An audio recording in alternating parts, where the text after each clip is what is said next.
প্রিয় দর্শক, আসসালামু আলাইকুম ওয়া রাহমাতুল্লাহি ওয়া বারাকাতুহু। আজকে একটি নিউজ সকল মিডিয়াতে আসছে, সকল পত্র পত্রিকায় হেডলাইন করছে, ভারত থেকে হাসিনা পালাচ্ছে, ভারতে হাসিনা থাকতে পারবে না। প্রিয় দর্শক, কত বড় লানত, কত বড় অপমান যে সে ভারতে গিয়েছিল, আশ্রয় চেয়েছিল।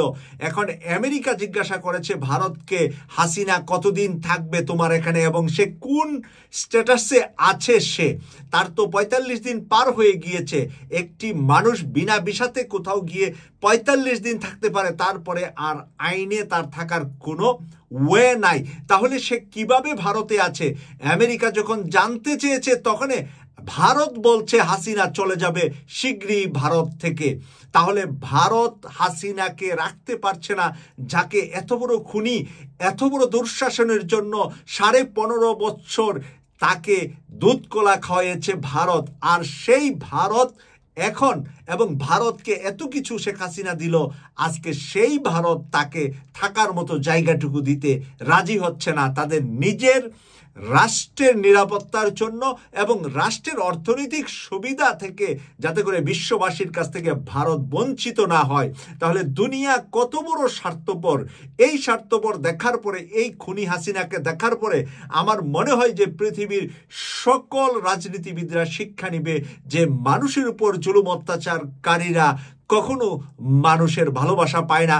সর্বশেষ মরার জন্য ৩.৫ হাত কবরও হয়তো বা হাসিনা পৃথিবীর মাটিতে পাবে না। তাকে হয়তো সমুদ্রে ফেলে দেওয়া লাগতে পারে, বা বিভিন্ন জায়গায় পুড়ে হয়তো তাকে ফেলতে পারে। কারণ আজকে ভারত যদি তার জায়গা না দেয়, পৃথিবীর কে জায়গা দিয়ে, কে এই অশান্তিকে, এই গজবকে, এই লানতকে গড়ে নিবে? এটা হলো আলোচনার বিষয়। আজকে মানব জমিন পত্রিকাতে যা লিখেছে, ভারত ছাড়ছে শেখ হাসিনা।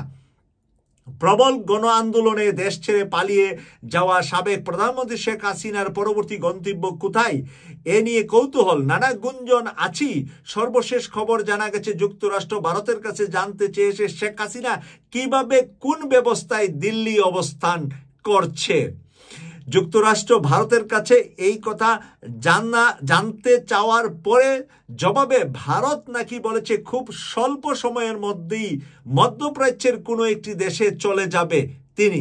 মধ্যপ্রাচ্যের কোনো এক দেশে হাসিনা চলে যাবে, ভারত বলেছে আমেরিকাকে। এই খবর ঢাকার সরকারি মহলকে জানানো হয়েছে। ঢাকাকে সরকারিভাবে আমেরিকা জানিয়েছে এই খবর। নির্ভরযোগ্য একাধিক সূত্রে মানব জমিনকে এই তথ্যটি নিশ্চিত করেছে। মানব জমিন এই তথ্যটি নিশ্চিত হয়েছে সরকারের বিভিন্ন মহল থেকে, নির্ভরযোগ্য জায়গা থেকে, যে শেখ হাসিনা ভারত থেকে চলে যাবে মধ্যপ্রাচ্যের কোনো এক দেশে। তাকে ভারত রাখবে না, বা থাকতে দিবে না, বা থাকতে পারবে না। প্রিয় দর্শক, এখানে আমার কথা যে পৃথিবীতে এত বড় লানত পাওয়া আর কোনো রাষ্ট্রপ্রধান কয়জন জন্ম নিয়েছে শেখ হাসিনার মতন? এই রকম লানত নিয়ে তার দুনিয়া থেকে যেতে হবে। এখানে যা লিখেছে শেষের দিকে, শেখ হাসিনা সঙ্গে থাকা কূটনৈতিক পাসপোর্ট, লাল পাসপোর্ট বাতিল করে দিয়েছে সরকার। এ ধরনের পাসপোর্টধারীরা ভিসা ছাড়া ভারতে ৪৫ দিন বৈধভাবে থাকতে পারেন। যাদের এই কূটনৈতিক লাল পাসপোর্ট থাকে, তারা ভিসা ছাড়া ভারত নয়, পৃথিবীর যে কোনো দেশে ৪৫ দিন থাকতে পারে আমার জানা মতে। ইতিমধ্যে ভারতে শেখ হাসিনা প্রায় ২ মাস ধরে অবস্থান করছে। কূটনৈতিক লাল পাসপোর্ট তার বৈধভাবে অবস্থানের মেয়াদ শেষ হয়ে গেছে। তার লাল পাসপোর্ট নিয়ে ১.৫ মাস শেষ হয়ে গেছে। এখন তিনি কোন স্ট্যাটাসে দেশটিতে অবস্থান করছে তা পরিষ্কার নয়। ভারতের পক্ষ থেকে বিষয়টিও খোলাসা করা হয়নি। প্রিয় দর্শক, এখন এই যে মধ্যপ্রাচ্যে আবে, তার ভিসা পাবে কোথায়? তাকে ভিসা দিবে কোন পাসপোর্টে? তার তো পাসপোর্টই নাই, পাসপোর্টই বাতিল। তো প্রিয় দর্শক, সেই জন্য আমি যতটুকু মনে করছি যে সে বিরাট একটা অপমানিত, ওই ইঁদুরের গর্তই তার কপালে আছে। তার কপালে সম্মানের সাথে পৃথিবীতে বসবাসের আর কোনো সুযোগ আছে বলে আমার জানা নেই। প্রিয় দর্শক, সবাই ভালো থাকবেন, এই প্রত্যাশা রেখে এই ব্রেকিং নিউজটি এখানে শেষ করছি। আমি সৈয়দ মাসুক, লন্ডন থেকে। আল্লাহ হাফেজ।